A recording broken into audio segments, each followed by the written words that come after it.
বিসমিল্লাহির রহমানির রহিম। আসসালামু আলাইকুম। Welcome back to my easy cooking channel. আমি আইরিন আছি আপনাদের সঙ্গে। আবারও ফিরে এলাম নতুন একটি রেসিপি নিয়ে। দেখতেই পাচ্ছেন আজকে আমি কই মাছ রান্না করব। কই মাছগুলো আমি এভাবে সুন্দর করে আগে ধুয়ে নিব। কই মাছ ভুনা করব আরকি আলু দিয়ে। তো সেইজন্য আমি ২ টুকরা লেবু আর একটু লবণ দিয়ে এটাকে পানিতে ভিজিয়ে রাখবো ১০ মিনিটের মতো। আর সঙ্গে দিব কিছুটা হলুদ। এভাবে মাছটাকে আমি ধুয়ে নিব। তো অন্যদিকে আমি একটা বাটিতে ২ চামচ হলুদ, ১ চামচ মরিচ, আপনারা ঝাল নিজেদের মতো করে নিয়ে নিতে পারবেন। বাচ্চারা খাবে সেজন্য বেশি দিলাম না। ২ চামচ ধনিয়ার গুঁড়া, ১ চামচ জিরার গুঁড়া।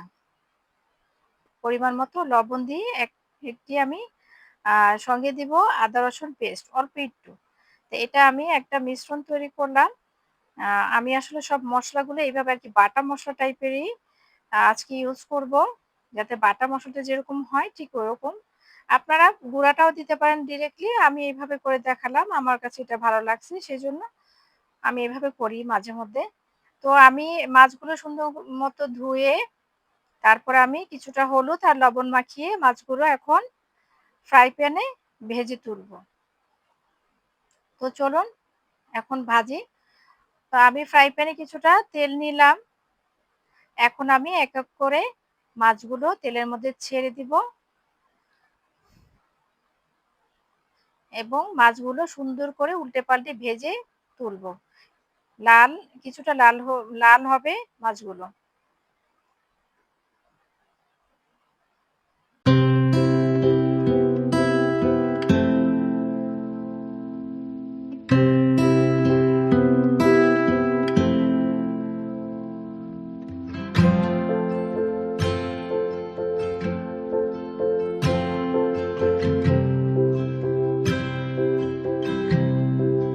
মাছগুলো ভাজা হয়ে গেলে তুলে রেখে আমি আবার একটু তেল দিয়ে সেখানে আমি ৩ টেবিল চামচের মতো পেঁয়াজ বাটা দিয়ে দিব। পেঁয়াজ বাটাকে সুন্দর করে এভাবে তেলের মধ্যে একটু নেড়েচেড়ে আমি সেই মিশ্রণটা ঢেলে দিব।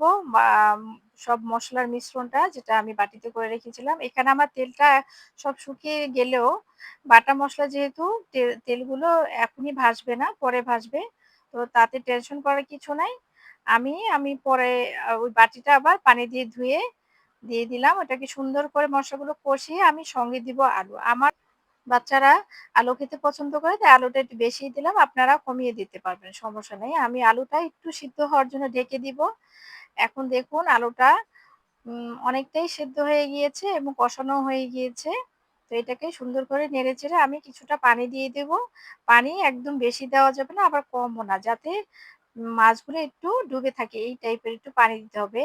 অনেকে এই পর্যায়ে বেশি পানি দিয়ে ফেলেন। বেশি পানি দিলে খাবারের টেস্টটা নষ্ট হয়ে যায়। সবসময় চিন্তা করবেন অল্প পানি দিবেন। মাঝখান দিয়ে আমি ২ টা কাঁচামরিচ দিয়ে দিলাম। এই তো আমার রান্না প্রায় শেষ।